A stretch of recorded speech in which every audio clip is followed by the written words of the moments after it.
Pleasure to have on the podcast today, absolute legend himself, Craig Ballantyne, who is an author, business leader, and mentor to thousands around the world. So thank you so much for coming on to the podcast, Craig. Oh, this is going to be a lot of fun, Charlie. Thank you so much. So Craig, I've known and followed for a long time, and someone I have a huge amount of respect for, and his honesty in terms of talking about his own story and how it led him to writing the books he's written, terrible English. The perfect week formula, the perfect day formula are truly inspiring. That's what we're going to talk through today to give you guys some value and a bit more structure into your lives, which I think a lot of people now need, in particular with what's going on with a lot of uncertainty. So I'll pass it over to you, Craig, and go a little bit through about the books you've created and your approach to the perfect day and the perfect week. Yeah, and just to pick up with what you said, when we have uncertainty, what we really need to do is get some control back, and that gives us a little bit more certainty and helps us overcome the anxiety, the overwhelm, the stress. And one of the places that we can always start getting more control is that morning and some of our routines, like the nighttime routine that allows us to get to bed on time so that we can wake up on time. Because what caused me to write the books was my own struggle with anxiety years and years ago. And I realized I was getting up too late. I was doing activities that didn't serve me. And when you get behind, you start to get more stress and anxiety. And so I wanted to fix them. So I fixed it for myself. Then a lot of people came to me and said, Craig, how do you get all this stuff done? And so I was able to start teaching them. And, that was years and years ago. And today I've been able to help quite a few people take back control of their lives. 100%. I think what's incredibly, I obviously know the story of this, is how you came about to you had a bit of a breakdown, an episode with anxiety, which I think would be something very interesting for listeners to listen to. Yeah, absolutely. So I was in the best shape of my life at the time. I had so much stuff going for me in my business. I was about 30 years old. And the thing is that I had so much success going on in the business that I was able to quit my job and kind of be my own boss. And that led to what I call the paradox of freedom. It allowed me to work all these hours. I didn't have any cutoffs or boundaries. And then I was able to go out and party all the time. And that kind of got me in trouble there too. So the paradox of freedom actually led to a lot of chaos. And there's an author named Paulo Coelho who says it much more eloquently than I do. He says, discipline and freedom are not mutually exclusive, but mutually dependent, because without discipline, we sink into chaos. And that's exactly what happened to me. And then I realized I need more structure in my life, because structure brings true freedom.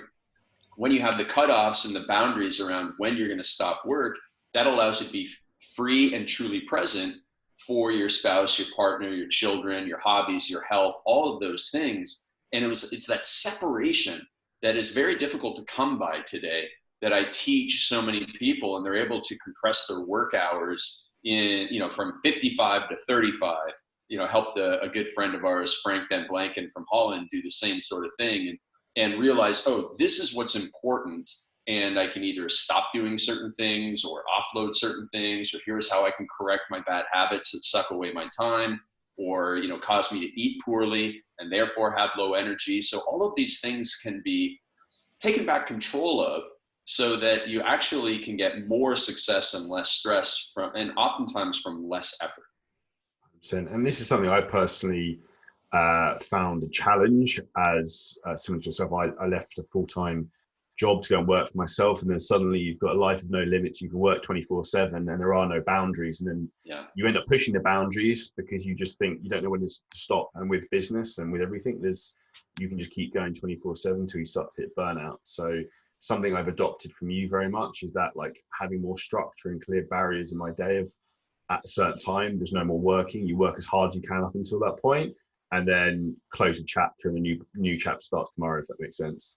Yeah, absolutely. Absolutely. The cutoff times are so important. And then one thing that a lot of people miss out on that can really, really make a big difference is the planning of the next day. So too many people are waking up and trying to figure out what they should do in the morning, whether it's what they're going to do for their workout routine, or what they're going to eat that day, or what they're going to do in their work and in their business. And that all needs to be decided in advance, much like, if you go to a show in London, or you go to a show on Broadway, or you watch a movie, or you watch any sporting match, these professionals have planned things out. They are all scripted.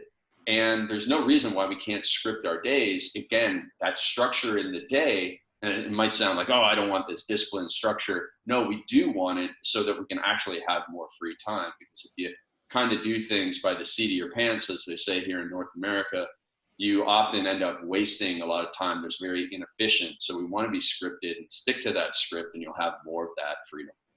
I think what was interesting there, what you said, was sticking to the script. And it's the same as, like, I can give a client the greatest diet and training program in the world, but if you don't adhere to it, then it's pointless. Yeah, absolutely. And I actually, I like to give fitness models a little bit of a hard time, because I'll say to most people in a fitness room, I'll say, listen, fitness models are not brain surgeons. They're often not the smartest people in the room. All they simply do is they will follow the coach's routine to the letter. And then there are some people who are, too smart for their own good in some cases. And they'll be like, oh, well, this is the diet I got from my coach, but I've been doing a bit of reading, so I'm going to make it better, by tweaking it a little bit. And then they end up in trouble because, again, they were too smart for their own good. They tried to tweak things. And success in life, there's almost always a formula, a blueprint for it, whether it's a fitness competition or whether it's climbing Mount Everest. I mean, the people that climb Mount Everest don't make up their own route. I mean, no, you just go the same way. You use the same Sherpas, you do the same sort of training, and that's how you'll have your best shot at climbing Mount Everest. The same with fitness, the same with business. It's not about reinventing the wheel and trying to be smarter than anybody else. It's about taking action and following the blueprint better than anybody else. Just execute the plan. Yeah, absolutely. Would you say that's the biggest downfall you see with people in business and in fitness? Is, for example, people love gathering information, but it's not information. It's about implementation of the information is the key. That is huge. That's a huge problem that, you've read one diet plan, but, another one's come out, or I see this influencer and they're doing this, but this other influencer does this. And I remember when I was in the fitness space, as I was for a long time before I moved to what I do now and coaching entrepreneurs and helping people with their productivity. But when I was in the fitness space, people would always say, why can't you fitness experts agree on, the one best approach? And the thing is, there's no one best approach. I mean, as we see with all the uncertainty going on right now, you have people at the exact opposite ends of the spectrum, experts even. And even when it comes to schooling, I mean, there's no consensus on the best way to homeschool a child. There's no consensus on the best way to teach somebody to read. So you can't expect that in fitness. You can't expect that in business. So what you need to do is you need to be decisive and just say, okay, Charlie is the person I'm going to follow. Charlie's got great results. He's got all the social proof in the world, all these people that he's helped. The program, I'm just going to stick to it for the next 8 weeks or 12 weeks. And I'm not going to let any outside voices in my head. And it's that commitment to the blueprint that gets you there. That's the key. I'm saying it's almost like a blinkered approach. And that's one of the things I took a lot from the way you set out almost structuring your day, as well as having almost like a blinkered approach to your work, because by having certain windows of the day where you're not purposely not getting distracted, you can then be superbly productive and probably get 4 hours worked on in an hour and a half, because you're not constantly getting distracted with messages and emails and disruptions. Yeah, and I would say that there is a huge overlap between someone being successful at getting stuff done, whether they are a team member of a company, or whether they run the company, or whether they're a solo coach, or whatever it is, and somebody doing well with their diet. And that overlap is not necessarily, I mean, obviously we want to follow the blueprint, as I mentioned before, but oftentimes the distractions and the diet temptations can cause more damage than being good can, cause success. So for example, if somebody follows your program 5 days a week and then goes totally off the rails for 2 full days on the weekend, well, that damage that's done can't be overcome by 5 good days. And it's the same with the distractions when we're working. You can have this plan built out, but if you keep your social media notifications on and you let all the emails come in, and if the phone rings, you pick it up, and you get distracted, and so you never get more than 15 minutes of quality time on a big project, it's just death by 1,000 cuts, and it's just going to bleed you dry of your productivity and success. So That's why it's about, getting to work first thing in the morning when you have the greatest discipline and willpower, and turning off all the distractions and avoiding the negatives and the bad things and the bombs, I guess you would say, whether they're diet bombs for your fat loss or whether they're distraction bombs for your productivity. Avoiding those things, man, that almost makes you automatically successful. 100%. And that's what it's about. It's setting yourself up with a structure for success and then just rinsing and repeating that. Because once you've almost got the formula, you've got it set up for life. And one of the things that you mentioned earlier, which I've got a habit of now, which I find hugely helpful, is that before I go to bed, I write in my notes on my phone, like the 4 or 5 things I need to do the first thing tomorrow. So Yeah. like once I've done those, tomorrow's a success, regardless of what else I do. Yeah, absolutely. It's I use this little phrase, you want to GSD on your MIT ASAP. So first of all, you need to know what your MIT is, your most important task. And of course, you'll have 1 and then 2 and then 3. And then you need to get stuff done on your most important task as soon as possible. And it sets you up with momentum and motivation for the rest of the day. You don't end the day in activity with no accomplishment. Like, oh, I did a lot of stuff today, but I didn't actually get anything done on my most important tasks. I really feel bad for people that send that in an email to me because they didn't focus, they didn't prioritize, and they didn't get that done. And again, the longer the day goes on, the more chaos comes into it. Your kids might get sick. Somebody else is going to bring you like, hey, I need help with this. But earlier in the day, it doesn't necessarily mean being up super, super early. But earlier in the day, you have the greatest chance of getting the hardest work done. And so that's why we set it up, and we want people to have that morning routine momentum that keeps them going.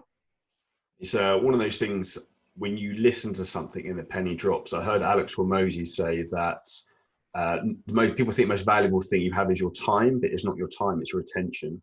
And the problem Yeah. is you're constantly getting distracted during the middle of the day, and particularly if you're very busy, people are hounding you respectively, want a piece of your time, as I did for this podcast now. So apologies, Craig. But it's one of those things you need to keep your attention focused on complex tasks. Otherwise, you'll never get completed. So to come into that in a bit more of like a concise way to give the listeners something to take away, how do you find the optimal way for maybe you as an example to set up your day or for your clients? Yeah, so well, first of all, the day starts the day before. And so it's that planning and preparation. And one common problem that I'm seeing a lot of people who have my courses and books and programs is like, yeah, Craig, I understand the value of, planning and preparing for the next day, but I forget to do it, or I'm too tired to do it, or, it just gets crazy busy and it gets put off to the side. So I encourage people to, even as early as 12 o'clock on, at lunchtime, just to plan tomorrow. Like preferably you do it at 3 or 4 or 5 o'clock or even 7 o'clock at night. But either before or after dinner, but not too close to bed. And you just make sure that you planned, okay, here's exactly what I need to do in the first hour and a half tomorrow. And then you've kind of scripted out the rest of your day in 90-minute blocks. And then when you wake up the next morning, you know exactly what to go to as soon as you either get to an office or as soon as you start working in your home office or whatever it is that you're doing. And you get to that important task. And one little secret that a lot of people skip over, like there's people that are doing well that get those things, but if you can do a little bit of preparation the night before, it makes it a whole lot easier in the morning. And this is analogous to when somebody wants to start an exercise program. If they've been inconsistent or never really been an exerciser over the years, getting up and exercising first thing in the morning can be difficult, to get out of the warm bed and into, to get up in the cold and to know what to do. So they need to plan their workout, they have it written out or they have their app loaded or whatever it is. They need to have their exercise clothes right beside the bed. And as Mary Poppins says, half begun is half done. You basically all you have to do is roll out of bed, put your clothes on, and away you go. And it's the same with our work. That if someone maybe is writing a fitness book and they're listening to this and they go, oh, I really want to write my fitness book first thing in the morning, but then they wake up and they go to their computer and then they open it up and there's a blank Word document there and they just look at it and they're kind of like, oh, I don't know what to write. But if they do a few bullet points the night before, like, okay, chapter 1 is going to be, my philosophies on nutrition, exercise, core training, cardio, and mindset. And I'm just going to write 300 words on each one of those tomorrow morning. Well, that's a whole lot easier than saying, tomorrow I write chapter 1, and you sit down and you go, I don't know what to write. So just a little bit of that process planning makes the path go smoother. And so when we have that in place, that's when you get that win in the morning. And then take a little break after the 90 minutes, maybe have breakfast, maybe you get your kids ready, all that sort of stuff. You get them all settled. Then you go back for another 90-minute block of work is very helpful. And then I tend to exercise around lunchtime. I prefer that people push their exercise to lunchtime if they can. If there's no other time to do it than first thing in the morning, great. But if you can, do your exercise around lunchtime because you've gotten a bunch of productivity done, and then it energizes you for the afternoon. And then what I do in the afternoon is I take 2 rounds of calls in 90-minute blocks because I'd rather do that in the afternoon. But whatever works for somebody in their business and or in their occupation. Obviously, certain people have to, who have work for somebody have to obey to the company schedule a little bit more. But design your life as much as possible to match your energies with the activity that needs to be done.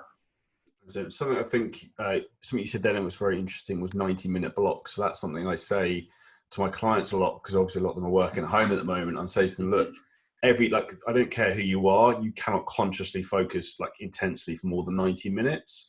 So every 90 minutes, get up from your desk, go for a walk, get a drink, do something to move around for 5-10 minutes, because in my opinion, I don't know if you agree, but I don't think people can concentrate intensely for much more than that.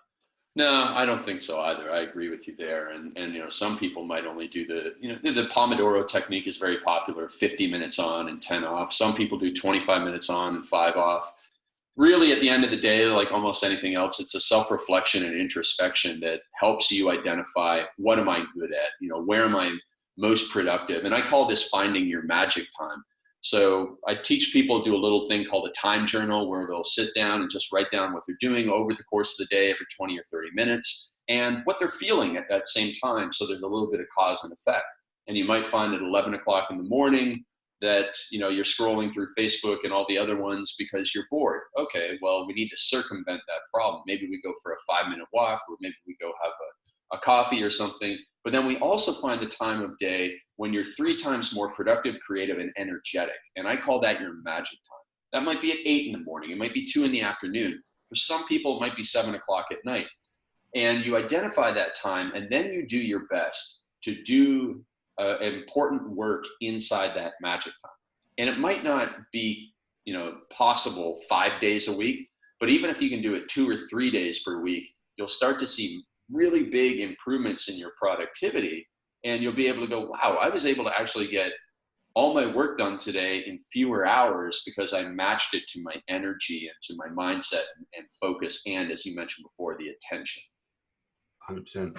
I think finding that magic time is so critical because, and everyone's is different, as you said. So I tried before to, obviously Frank is a good friend of ours, and I was trying to match him with getting up at 5 o'clock every day. And the difference for me getting up at 5 and getting up at 6 is like night and day. If I get up at 5, I feel crap the rest of the day. If I get up at 6, I feel completely fine. So for me, yeah, I have this phrase, Charlie. It's not about the hour that you get up. It's about what you do with the hours that you are up. And over in America here, people are really gung ho on this 5 a.m. club, and anybody who can't fit into the 5 a.m. club, they kind of beat themselves up and they go, "Oh, I must be a loser that I can't get up at 5 a.m." And that's the furthest thing from the truth. It's not about the hour that you get up. Getting up at 5 a.m. is neither necessary nor sufficient for success. There's plenty of people who are successful that get up later. There's plenty of people that get up at 8 o'clock, 9 o'clock in the morning who are successful. And just because you get up at 5 in the morning doesn't guarantee anything. I mean, you can waste time as well at 5 in the morning as you can at 3 in the afternoon. So don't be too hung up on that. Just do what Charlie did here and find what's right for you. That's one of the most important things in life in general, is find what is right for your right life. 100%. So we talked a little bit, obviously, about your perfect day formula. Now, if we move on to the perfect week formula, which is another book you have, which is phenomenal, how would you look in terms of structuring your week out personally for yourself and maybe some of your clients and mentees? Yeah, it's a great question. And so I wrote the perfect week formula after the perfect day formula because people had a lot of questions. Obviously not every day looks the same.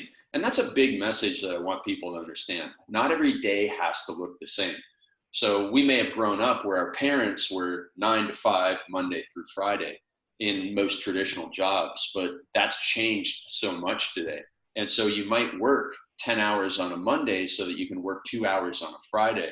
And again, this comes from that self-reflection and introspection. But we wrote it generally for entrepreneurs, and we use the phrase, build your business around your life and not your life around your business. So the first thing that I actually teach people to do is to put the important life stuff on their weekly calendar. And that might mean family time, it might mean date night, it might mean their workouts, it might mean, trips to grandma's house for dinner when we're allowed to go over there, and travel, and all of those things, because those are the items that we really want to do more of and that get pushed off the calendar when we take the opposite approach of, I just got to put all this work stuff on first, and then I'm going to try and find time for family or for date night. Well, you don't find time for anything. You only make time for what matters. And so I encourage everybody, entrepreneur or not, to spend a little bit of time on a Sunday morning, reflecting back on the week and thinking, okay, what worked and what didn't? And I'm going to do more of what worked, and I'm going to do less of what didn't work as I plan out this week ahead. And then you start looking to the week ahead. And, fortunately for myself, I have a very generic schedule. Monday through Thursday. Monday's mostly all meetings with my team, but Monday morning still has that 90-minute block, and then it's calls for the rest of the day. Then on Tuesday through Thursday, it's all the deep work type stuff in the morning, the 90-minute block, rest, 90-minute block, gym, calls in the afternoon. 3 days in a row, Tuesday through Thursday. And then on Friday, I actually take off all calls except for, made an exception here to jump on a podcast with you, but it's mostly a thinking day. It's away from electronics, that sort of stuff, and really thinking about the business. So my weeks all look like that. I've got a generic template, and then on the Sunday morning, I'll fill in the specifics of who I'm talking to and so on. So if you're, if somebody's listening to this and they're like, okay, well, I'm working from home right now and generally need to be available between 9 a.m. to 5 p.m. Still, you want to block off a little bit of work early in the morning so to get ahead, then get into the chaos of the work. You want to plan your workouts so that you are able to not skip them at all. You want to make sure that you planned in your meal prep, whether that's a Saturday afternoon or a Sunday afternoon. You want to plan your date night. You want to plan any recovery like massage or anything that goes on that calendar. Then you want to plan any of your family time, making sure to block that off. And I encourage people also to block device-free time on a Sunday where they have no connection to their phones or laptops for a few hours just to take back control of their mindset.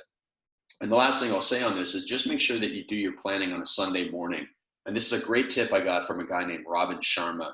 And Robin Sharma said, do your planning on a Sunday morning in a beautiful planning session, because if people do plan their weeks, they tend to wait till Sunday evening and it's rushed. But he wants you to be relaxed and reflective. And again, looking back on what didn't work last week, we're going to fix that. And looking back on what did and do more of it.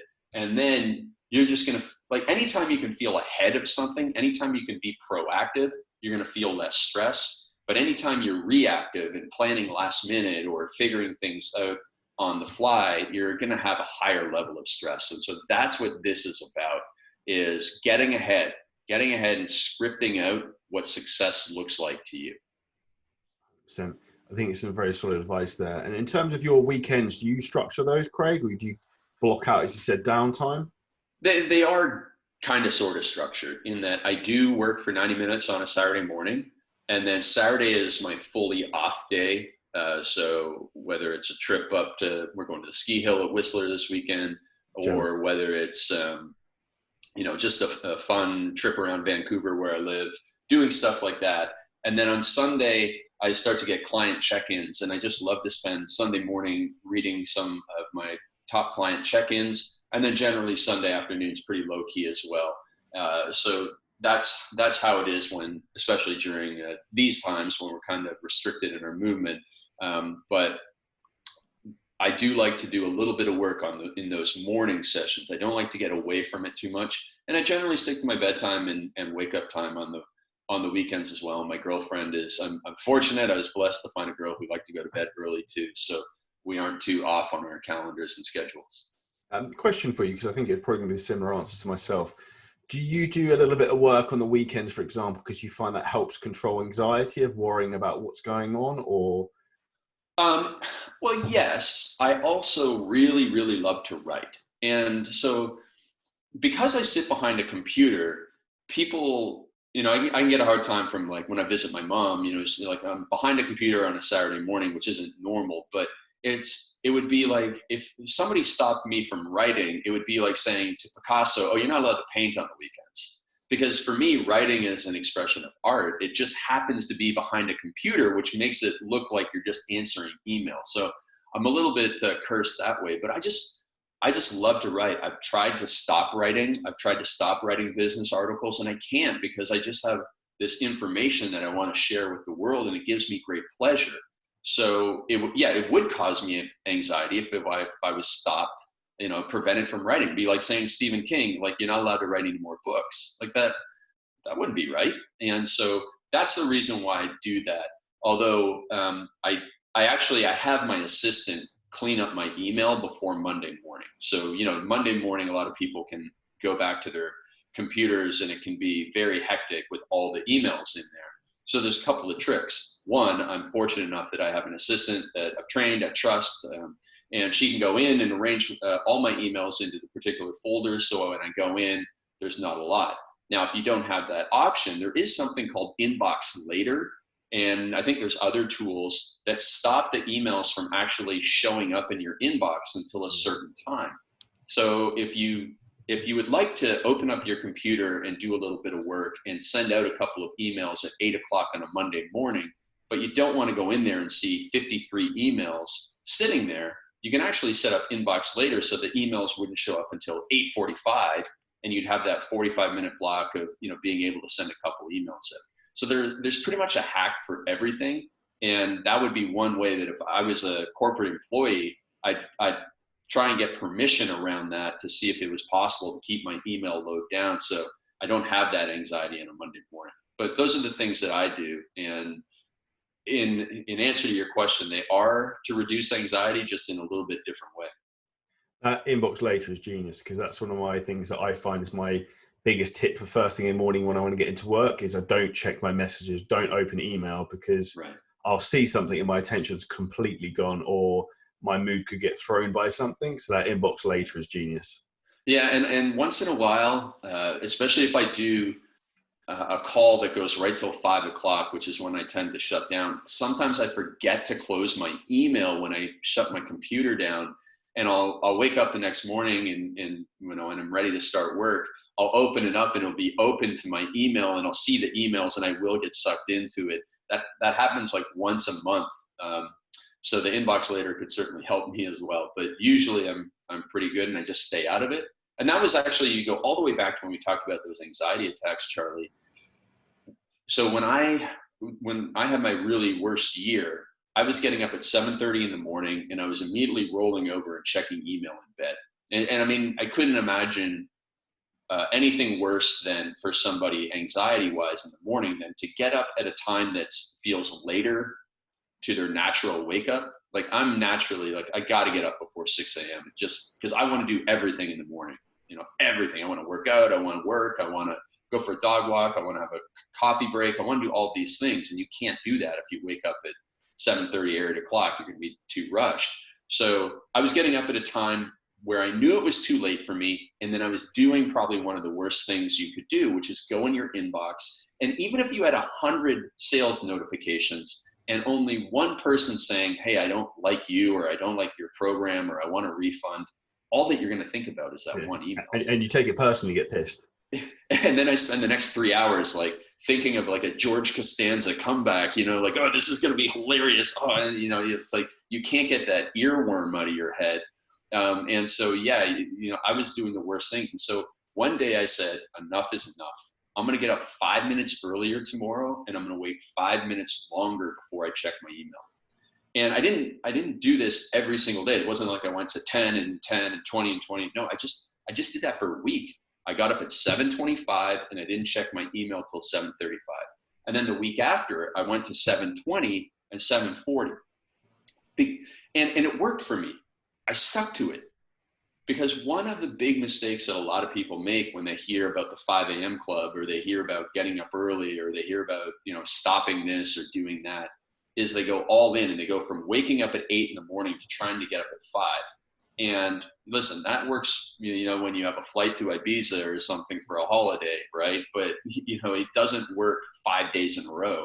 And after 3 days of this 3-hour time change, you sleep in till 10 o'clock in the morning and you throw your hands up and you say, well, this doesn't work.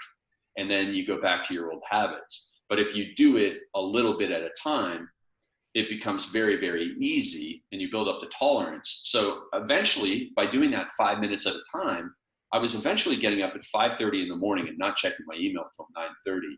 And then that was like, wow. When I became super productive and when people started coming to me because they were like, how do you write so many articles and books and make all these videos? Like, what do you have, 28 hours in your day? And the answer is no, I just have more focus and attention on what matters. 100%. Two last questions in regards to email. Yeah. Fascinated to know would be, do you have emails on your phone and do you check your email at the weekend? Great question. So absolutely no, I don't have email on my phone. I have about 2 or 3 apps on my phone. I really keep my phone as minimal as possible. And every time I add one, I'm just like, how can I delete one from it? So I don't have email on my phone. And one thing that I've really been pushing hard on in the last year is to do blackouts where I don't have any access to text, Instagram, or email for 4 days in a row. And it sounds scary. So I started with 1 day, then I worked up to 2 days, and I worked up to 4 days. And so this year I planned 2 weeks, which, to some people it might be like, yeah, I take 2-week vacations all the time. Well, I don't, and I haven't in the last 15 years. But that forces me to build a better business where I'm able to do that and, delegate and, give people autonomy in the business and train people up. So I'm pushing myself there. And then I do check the email on the weekend, as I mentioned before, that Sunday morning. Now, the good thing is that because of the way I've set myself up, I don't get a lot of email, which might be surprising to people. I don't put my email out there for a lot of people. And people that do email me have also been, quote unquote, trained to not expect a reply right away. And they also know like, oh, this guy's super disciplined with his time. So, they might not email me in the first place, or they might not they just don't expect that instant reply. So my email's not that bad. And then as I mentioned before, my assistant does kind of clean it up for me on Saturday and Monday so that even when I go in there, there's not anything too urgent that gets me off track. That's some very, very solid advice there, Craig. Yeah. So really... I'm actually, Charlie, I think maybe I'll send this to you when we've got it done. We're building an accountability app. Okay. And I want to get a couple of coaches to try it out with their clients. So maybe we'll get you as a beta tester for it. 100%. And that might help control the email flow as well. 100%. Like these small tweaks have been life-changing. I've learned a lot of them from some of the information you provide. And for example, talking about emails, I turned off my email for my phone for the first time on my birthday about a month ago, and I haven't turned it back on since, and it's been the greatest thing I've done. Yeah. It really gets you like, okay, email is for when I'm sitting in front of a computer between these hours. And I think it's really important to look at it that way. When I went to college, and I don't know if it was the same for you, but when I went to college, our professors would say, I have office hours between 2 and 4 on Tuesday and 2 and 4 on Thursday. If you want to get a hold of me, those are the only times you can get a hold of me. And the very first year I went to college was the very first year that my university had email. So, I mean, that's like 1994. So I grew up in a non-email world, and I kind of sort of get it. But just understanding those office hours, this is the rules of engagement. And if you make the rules of engagement known, and it's a little easier for an entrepreneur, obviously, but if you say, this is how you can engage with me when you join my program or when you come into my business, these are the blocks. And I'm sorry, it's just like, anything, if it's important, I'll get back to you as soon as possible. And if it's really important, here's my assistant's email. But you don't actually have emergencies in my business because I'm not a hospital. If you have a real emergency, you either have to go to a hospital or you actually just don't have an emergency. So, we'll get back to you as quickly as we can, but I have to do all this other stuff. And the last thing I'll say on this, Charlie, is one of my clients, her name is Isabel Price, very successful nutritionist, and she's very faith-based. So she likes to read a lot of Christian leadership books. And she found this one woman named Beth something. I can't remember her last name. And so she reached out to this Beth woman thinking, oh, this Beth author will get back to me. And she received this autoresponder, which you can't argue against. It said, thank you so much for emailing Beth. Beth can't get back to you because Beth is busy doing God's work. And, there's no way Isabel could argue with that, because Isabel's like, yeah, you know what? That's right. That's great. And that's just that Beth woman was just setting the rules of engagement. And so if there's one email tip that you probably don't hear a lot from people that can really help, especially the entrepreneur, is that you set the rules of engagement. And when you do that, and when you make them clear, and you start every relationship with, I only answer email between this and this, and then you stick to it, because I'm sure you've emailed somebody who said, oh, they've got that autoresponder. They're like, I only check email between 11 and 2 on the second Thursday and third Friday of the month. And you get that email, and then immediately a minute later, somebody replies to you, and it's like, you're not sticking to the rules of engagement, so I can't take you seriously. So I'm just going to email you whenever I want. But if you stick to it and you set those rules, you can really control the email and be free to do the work that matters.